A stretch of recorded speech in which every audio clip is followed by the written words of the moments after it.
tayong MAIP, meron tayong AIX, meron tayong TUPAD, meron pang AKAP yata mo. AKAP.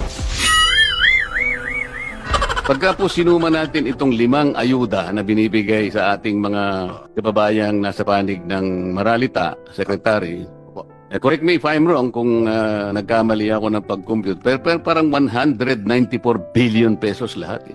Tama po yan. Karamihan yan sa DSWD. Naisip ko, Mr. Secretary, na imbes na ayuda na lang ibigay natin, na wala namang datos kung na ito'y naibibigay sa about 25 to 27 million Filipinos, hindi ba maganda ka kung sabihin ko na lahat ng kumukonsumo ng elektrisidad, let's say 200 to 234 kilowatt hours, ilibre na po natin yun.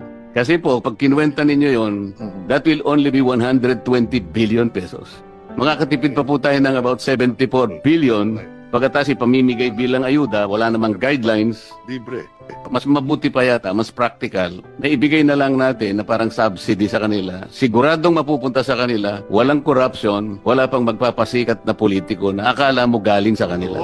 Kaya ako binanggit ito, ako isang-ayon ako na dapat patuparin natin to at kung kinakailangan, i-adjust natin na mas mataas. Ayun, akala ko kasi kontra ka kanina, Secretary. Hindi, sang-ayon nga ako eh. At dadagdagan mo pa pala.